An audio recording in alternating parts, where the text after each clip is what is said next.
if you do want to grow on any platform, niching is the only way to do it, because you're talking a little bit about this and a little bit about that.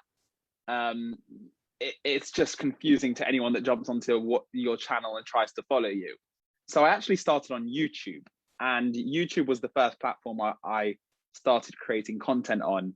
And I thought my niche was all about kind of teaching people things that they don't learn in school. So I came up with a bunch of things, such as trying to get your first job, learning about your finances, interview prep, and a bunch of other topics. And I guess after speaking to a couple of people, they went, that's not a niche. What you've got there is about 7 or 8 topics. You've got to pick the one that you like the most and that you think you can share the most. So I looked at all of kind of the subtopics I was talking about, also things like books and how to improve yourself and increase your productivity. And I thought, well, my job is in finance. It's probably the one kind of question and topic I get asked about most from my friends in terms of helping them out and things like that. So I guess I kind of just settled on that one and thought that's the easiest one for me to make content about. It's the one with the least friction. It's the one that I enjoy the most. And to be honest, it's the one that's also probably got quite a high demand, because it's a real topic that people are interested in, but people aren't educated in at school at all. And so that, I kind of that is something that, you know, that is something that needs to be changed, isn't it? The fact that kids are not getting taught enough on finance.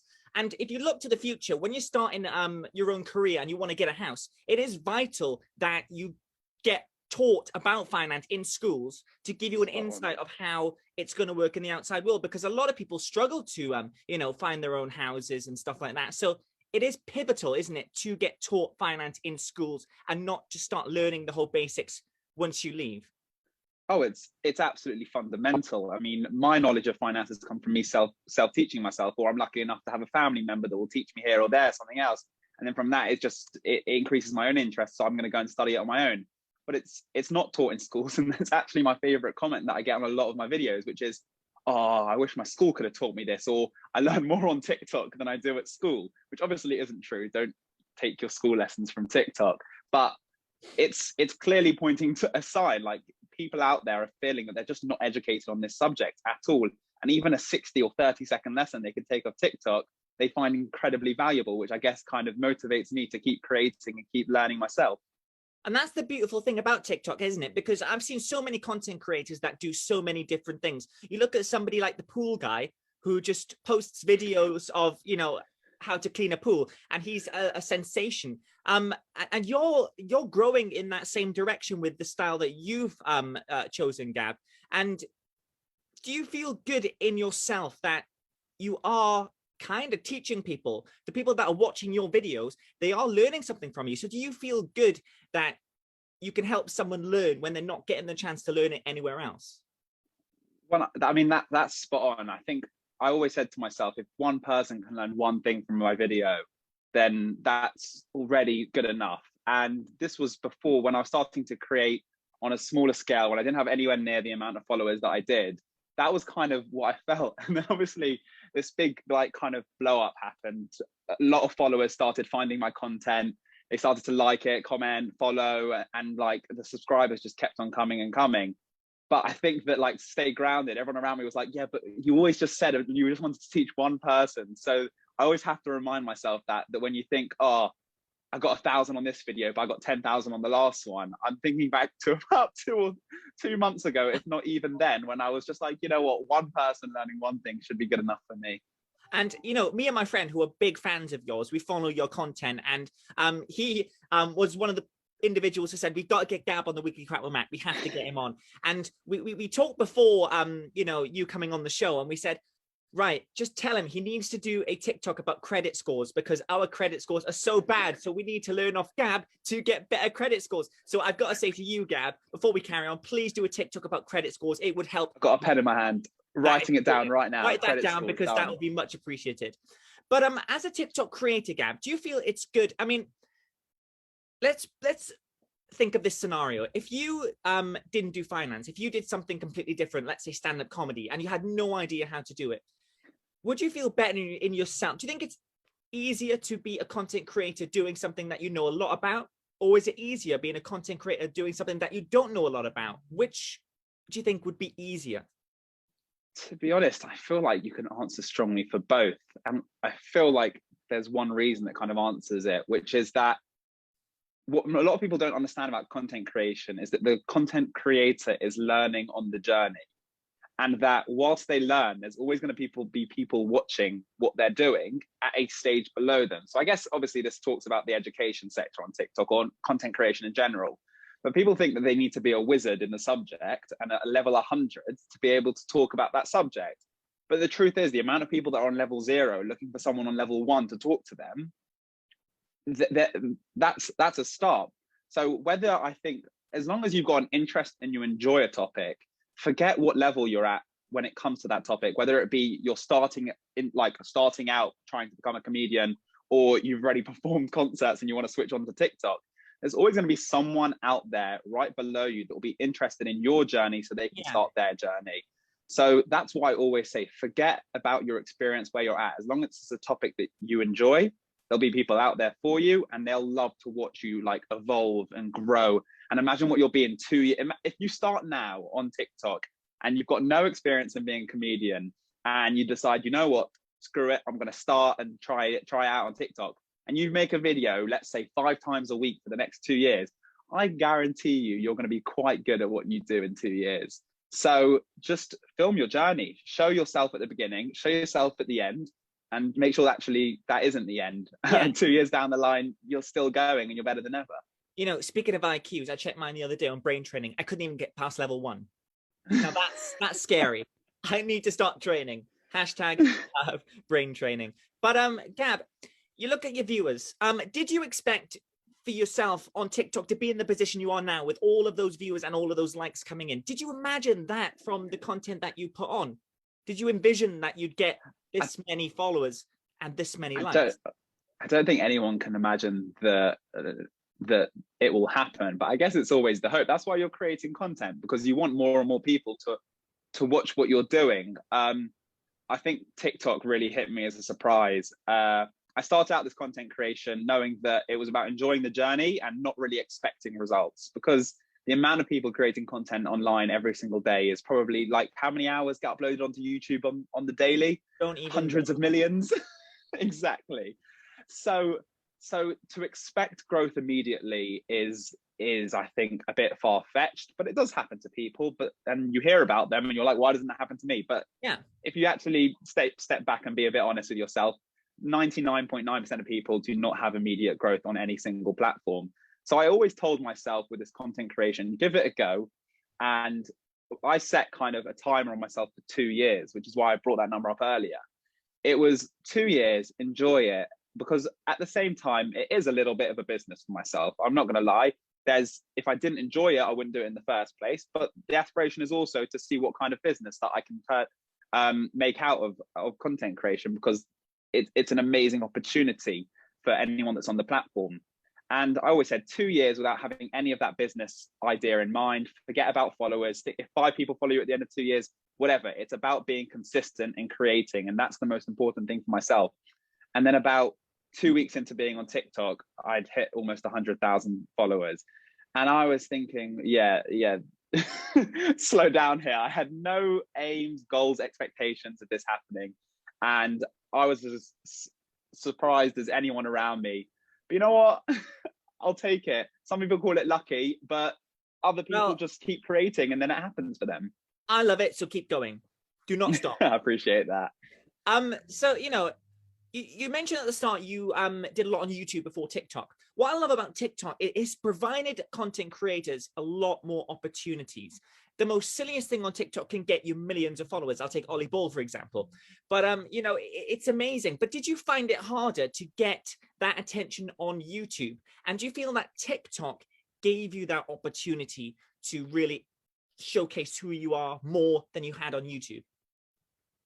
I feel like TikTok is probably one of the most incredible platforms of a generation. And I think it's for one reason. It's all about content. You could be Floyd Mayweather, or you can be someone who's 7 years old who's got their first phone. It doesn't matter, as if your content is good, it will go viral. If you look at a platform like YouTube, on the other hand, and you go on your main homepage, it's filled with videos that already have hundreds of thousands of views. It's very hard to be recognized. It's a lot more of a graft, I would say. It's a lot more difficult, time consuming. The videos aren't 30 seconds. You can't film them with a phone. This low production value isn't really accepted anymore so much on YouTube. So there's a much more resistance. Obviously, people can find your work, and it just takes one video again to grow on YouTube. But the fact of the matter is that your video on TikTok normally will get shown to about 100 people, regardless of who you are. Most videos get hit to about 100 people, and the algorithm will decide it based off that. And the fact that you can send out a video basically into the abyss, into space, and it's up to the people to decide whether or not they like your content. And if they like it, it's like a yes and no, right? If they swipe right, it will keep going and growing and growing. And I think that's what's the most fantastic thing about TikTok, is that it's all about content and it's nothing to do with the creator.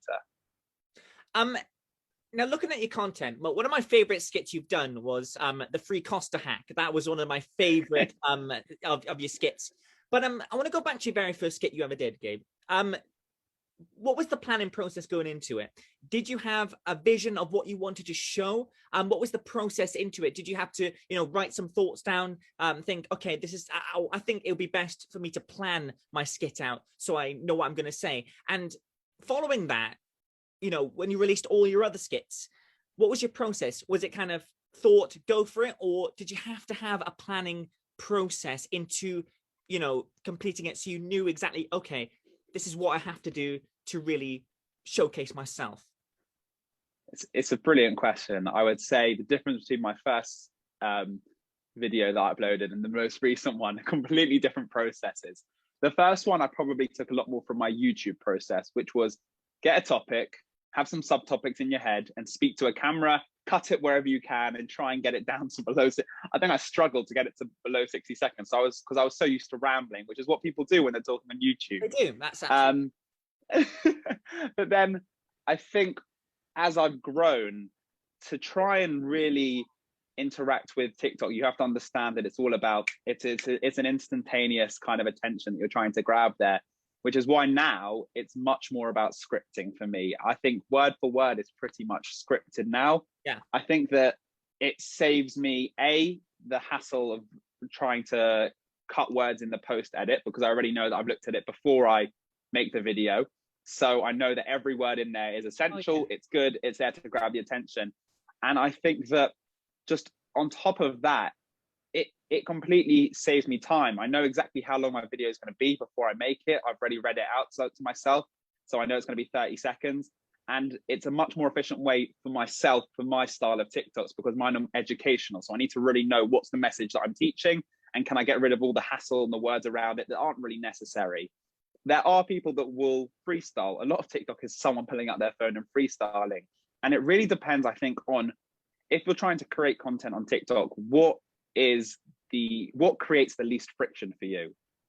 For me, it's scripting, because I know that in the post edit, it's going to save me a hell of a lot of time. But for some people, they'd rather just film what they see in the moment, talk, do it, send it, and that's what they want to do. And I would always say to anyone trying to create content on TikTok, find what works for you, find what is the easiest way of making TikToks for you, and that's the way to go for. Don't worry what other people are doing. As long as you're creating and you're making it enjoyable for yourself, that's the goal. I love it. Now, before I ask you about your most memorable skit you've done, you have to tell me, Gabe, the idea process behind the Costa hack. Please tell me what was going through your head doing that skit, because that's one of my favorite skits I've seen out of all content creators. So what was going through your head about that Costa hack skit? Oh, the Costa one's got a great kind of story. So I saw the deal and I knew that I've actually done two Costa skits. I don't know which one you're referring to. There was one about a week ago, and there was one actually about a month ago. About a month ago. One. Yeah. So the one about a month ago, I saw the deal and I was like, you know what? It's kind of on topic. It's finance related. It's cheap drinks. So I may as well go create it, have a little bit of fun with it, and put it out there. And about an hour after I'd done it, another guy on TikTok, I don't know if you follow him, he's also kind of in my niche. I think his name's Noah DeBoa. He's about 750,000 followers on TikTok. So he's pretty big, and we've been speaking a little bit. And he messaged to me going, why didn't you use your reference code in the video? And I went, what do you mean my reference code? He goes, well, if you put your reference code in and tell people to sign up using your code, you each get a little bit of money. And I go, huh? So I had a video about 60,000 views. And if all of them had used my reference code, we're talking about that you get £2 per person that signs up with your code. So that's £120,000 worth of Costa I could have had on an app. Now, the second time round when I made a Costa video, which was about a week ago, I did not forget the reference code and I stuck it in there. And I did actually, I've now got a couple of £100 worth of Costa on my app. And the other guy, this Noah DeBoa guy, has about £750 worth because he also decided to make a Costa video. So it was a moment of inspiration making the first one, and then the second one was a little bit more tactical. I love a tactical skit. That's the best thing. We have to get this Noah DeBoa on just to, you know, get his view about this. 100%. That would be great. Okay, most memorable skit, Gabe. Most memorable skit that you have done that you are so proud of out of all of your other TikTok content. I think that my most memorable one would probably be the one skit that kind of changed the game for me. It was, you know, this talking back and forth that you see a lot of finance or niche creators doing. So I made my first like 2 weeks worth of TikToks. It was just me talking straight at a camera. And I saw someone do it and I was like, you know what? Let me give it a go because it's clearly doing well. People like this, someone talking to themselves in their own room. I don't know why they enjoy it, but apparently that's a thing. And I made it. And it wasn't so much the topic that was done, which was actually like one of my favorite topics, which is lifetime ISAs. But I'm not going to bore anyone listening with what a lifetime ISA is. If you're interested in finance, Google lifetime ISA and you'll love it. But what it was the fact that I changed this to my style. And I remember going out for lunch the next day and I was sitting outside. And on my way home, I go, oh, I've got a notification of TikTok. That's weird. I don't normally get notifications of TikTok. I must have like a couple more views than normal. And I didn't actually check my phone till after lunch. And I think when I looked at it after lunch, I was on about 5,000 views. And I was thinking, I need to call my grandma right now. I've made it in life. Like, this is unbelievable. And I think just that's kind of what I say when it comes to TikTok. It's not always about luck. If you look on the app and there's a niche that you're trying to work into and you see there's a style that's working, it's worth having a go at it. It's not copying because the amount of people that do it, content is content. Put your own spin on it. And I think that's why it's my favorite piece of content, because honestly, it was changing my style just for one practice video on a topic that I liked. Doing it, I could have done it in both ways. I could have done it in my original format, which is talking to a camera, or could have done this in my conversation style. And it just went boom. And I was like, okay, I think I'm onto something here. I think I should stick with this talking to myself style. And I've been doing it ever since. You know, one thing that we've got in common, Gabe, is whenever we have success, we're on the phone to grandma saying, woo, yes, I made it. Let's go, let's go. That's first person's cool. That's the best thing about grandmas is that, you know, the inspiration. She had no idea what I was talking about. She'd never heard of what a TikTok was, but it was all right. Well, you've got to teach her about it, because I think I've seen multiple grandma skits on TikTok. We need to get your grandma on. That would just be amazing, Gabe. Oh, she'd go viral easily. 100%. I'd be the first one to give her a like. And finally, Gabe, what are the plans for the future? What new content ideas have you got? Give us a little hint of what you got planned. Oh, so you on the spot there. I like you really have, but obviously the key here is obviously to keep looking at topics that people are asking for, keep educating. I can tell that obviously it's a very young demographic when it comes to TikTok. Obviously TikTok is mostly used by probably, I would say, teenagers, and that's really like the market. And I think in my head it's just, what was I lacking? What could have been so useful for me to know? A lot of things about like buying your first car, saving money towards a house, because let's be honest, that seems like a million miles away for anyone that's never bought a house before. Just credit score, very important for anyone listening. Get it up so you get your interest down.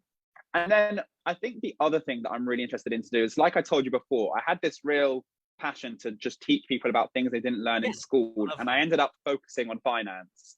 And I think now that I have grown with finance, what I'm looking to do is kind of unniche myself, start to expand and look at different topics and different hacks and just things that aren't specifically finance related now, life lessons. Then now I can actually go back. How do you actually answer some questions in an interview? How do you get a grad job? How different psychological tips and tricks that I've read in books, because honestly, I love reading these kind of like self-help, self-motivation books that come with a lot of educational things that a lot of people, I guess, would never learn because they're not taught in school. I guess it all comes back to that. So I think that's definitely my aim for the future is as much as I've loved this finance thing, and I will 100% keep going with it because I know that the lessons are fundamental. I think there's so many topics now that I'm looking to expand into. And I can't wait to see what you've got in store.